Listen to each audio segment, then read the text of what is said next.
Sometimes we can kind of ignore what we're doing. Do you sometimes wonder if you're getting in your own way or somehow contributing to the problems that you're experiencing? If you've ever felt that way, you are not alone. These are exactly the reasons why people talk to a coach.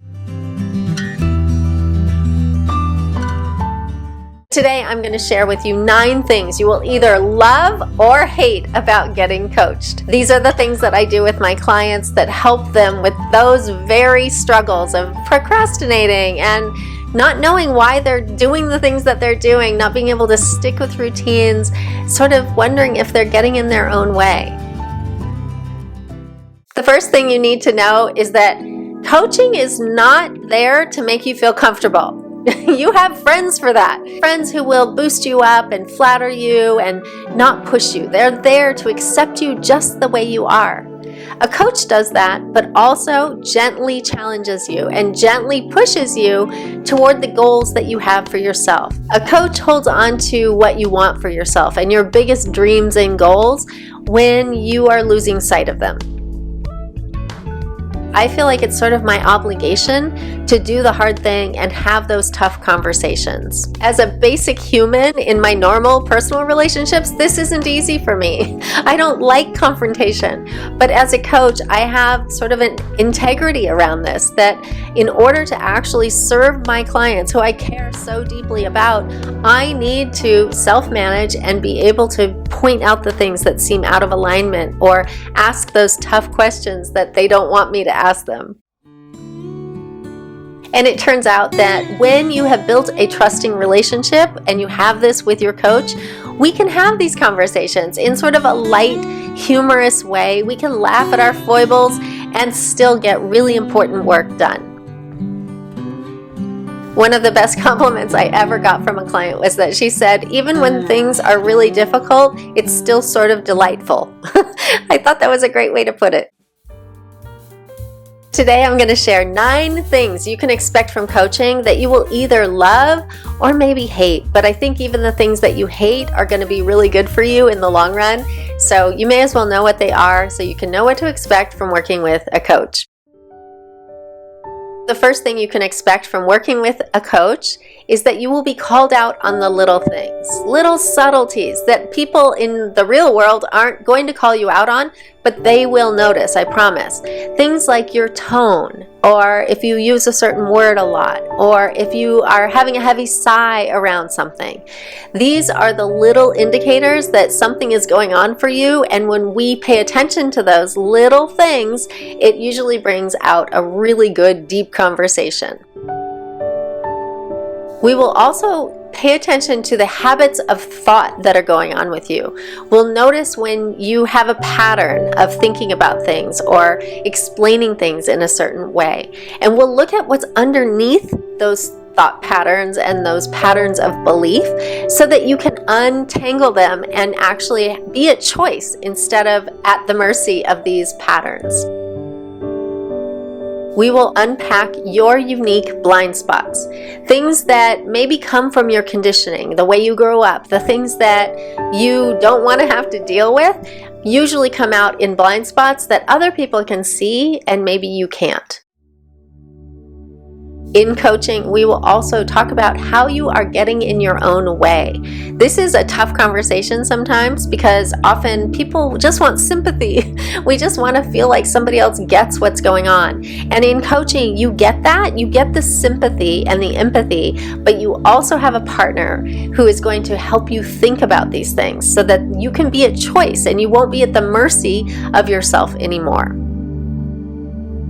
In coaching, we also slow things down. We slow things down so that we can look really carefully and granularly at your reactions, at what was going on right before the reaction. We talk about every little bit of it so that you can think about it and see yourself and then make different choices.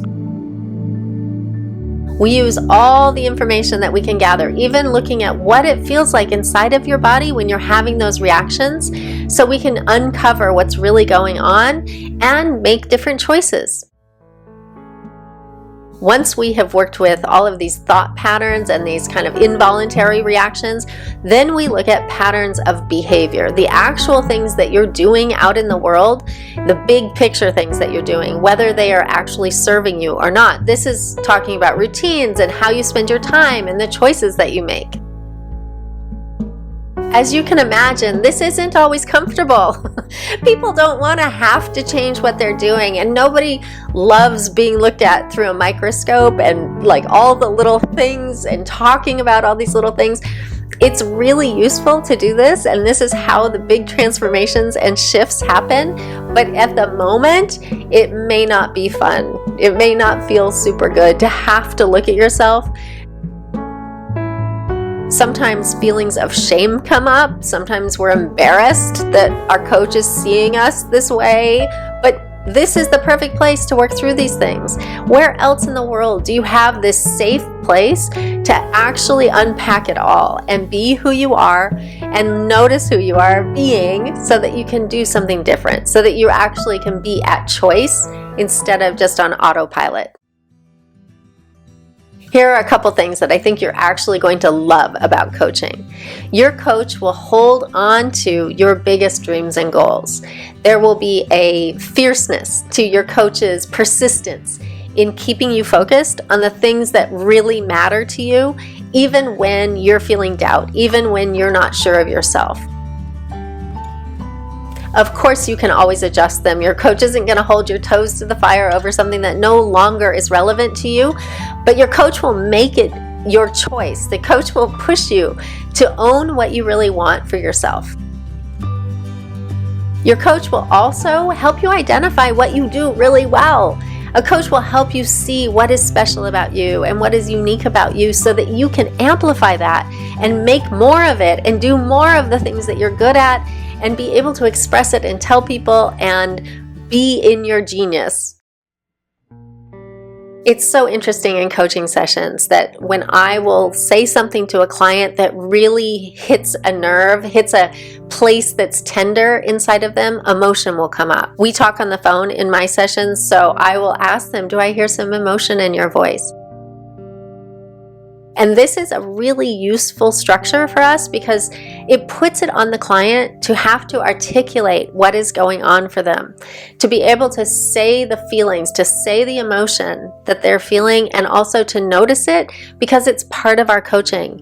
It's not up to me to decide if they're having emotion or not, which can sometimes happen, I think, in face-to-face coaching, and is one of the advantages of phone coaching, is that my client owns and is responsible for their own experience, and it doesn't serve anybody for them to skip over it. So they end up actually making progress faster because they're paying attention to what is going on for them and not relying on me to do the work for them. The other thing that happens is that clients will get sort of a swirly feeling, is what I call it, when we're talking about something and all of a sudden they feel their head is swimming a little bit. That's a really good sign that we're getting really close to something important for them. I want to hear from you. Have you ever worked with a coach, and what did you love or hate about it? Is this the experience that you have had with coaching? I'm very curious to know. So one of the most important things that you will get from coaching, that you will either love or hate, is that your coach will make you own your choices. This can be really uncomfortable because we don't always make choices that we're proud of. Sometimes we can kind of ignore what we're doing and sort of sweep it under the rug, but that's not possible when you're working with a coach. This can be one of the hardest pills to swallow. Clients will sometimes try to convince me that they have no choices, that they have no options. They will argue super hard for their disempowerment, which is the opposite of coaching. And I have to point that out to them, that we are here to find empowerment and agency and take ownership and be sovereign over ourselves. We find where the choices are. As a coach, I will always hold that you are at choice no matter what, whether it's in a concrete situation where you have a choice or in a choice about how you hold an experience that you've had. When clients aren't owning their choices, it's a way of avoiding responsibility for themselves and for their lives and for what happens to them.